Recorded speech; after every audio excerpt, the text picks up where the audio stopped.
estaríamos, como Estado constitucional y democrático, renunciando a nuestro deber primordial, que es precisamente conducirnos con estricto apego a los derechos fundamentales de todas las personas.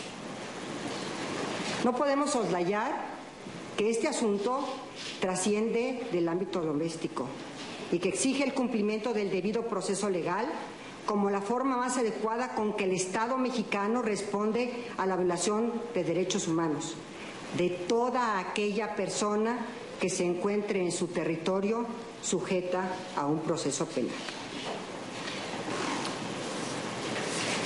Derivado de las intervenciones de mis compañeros ministros y en el ámbito, insisto, de construir y alcanzar una resolución en este asunto que no deje de resolver con claridad la situación jurídica de una persona que está privada de su libertad, retomaría mi posición original respecto a los efectos y propongo a esta sala cambiar los resolutivos de mi proyecto.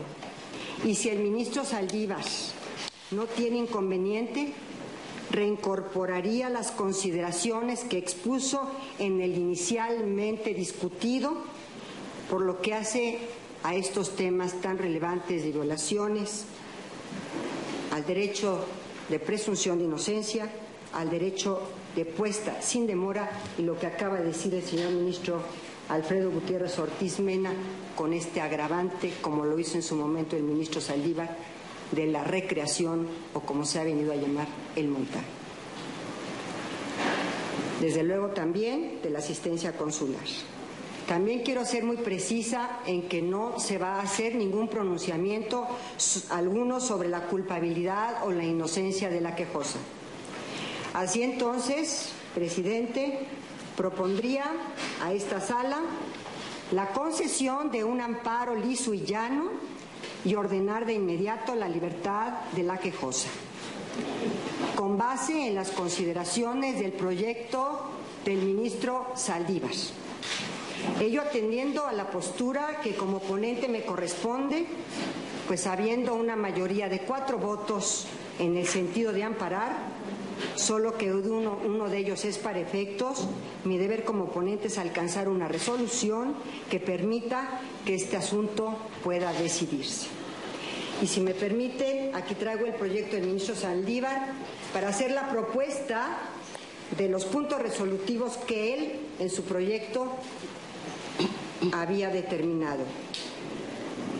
Primero, se revoca la sentencia recurrida.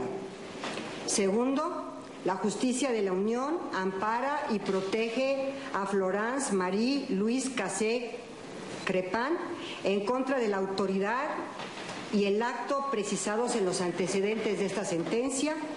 Tercero, a través del medio de comunicación más eficaz, comuníquesele a la autoridad penitenciaria el sentido de este fallo y ordénese la libertad absoluta e inmediata de Florence Marie Louise Cassé Crepin. Y cuarto, en cumplimiento a lo establecido en la Convención de Viena de Relaciones Consulares, comuníquesele al Consulado de la República Francesa en la Ciudad de México el sentido de este fallo. Notifíquese con testimonio de esta ejecutoria, devuélvanse los autos relativos al lugar de origen y en su oportunidad archívese el TOCA como asunto concluido. Este sería entonces la variación de los puntos resolutivos, señor presidente, señores ministros, que están a su consideración. Gracias, señora ministra. Pues ante la nueva propuesta que pone a nuestra consideración la señora ministra Sánchez Cordero, le pido, señora secretaria, sea tan amable de tomar la votación. Sí, señor presidente. Señor ministro Arturo Saldívar Lelo de la Rea. Con el proyecto modificado. Señor ministro José Ramón Cosío Díaz. Yo voy a reiterar la votación que emití el pasado 21 de marzo del 2012, precisamente con el proyecto del señor ministro Saldívar. Yo sigo insistiendo en que se dieron violaciones, que estas violaciones son graves, que estas violaciones no pueden ser permitidas, pero difiero de los efectos que acaba de señalar la señora ministra. A mi parecer no podemos llegar a esos extremos. por tribunal constitucional que seamos, consecuentemente voto por el amparo, pero no por los efectos. Señor ministro Alfredo Gutiérrez Ortiz Mena. Con el proyecto modificado. Señora ministra Olga Sánchez Cordero de García Villegas. Con el proyecto modificado.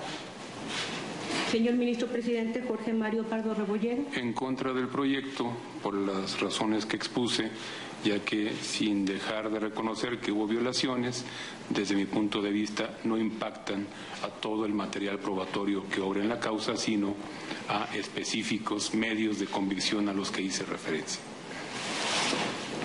Señor ministro presidente, le informo que hay mayoría de 3 votos en favor del proyecto modificado. En esa virtud queda aprobado el proyecto modificado por mayoría de 3 votos y en consecuencia se concede el amparo de la Justicia Federal a la quejosa Florence Marie Louise Cassé-Crepin en contra de la autoridad y el acto precisados en la propia sentencia y en consecuencia se instruye a la Secretaría de Acuerdos de esta primera sala para que notifique por los medios más eficaces y expeditos a las autoridades correspondientes que se ponga en inmediata y absoluta libertad a Florence Marie Louise Cassé-Crepin. Se decreta un receso de 5 minutos.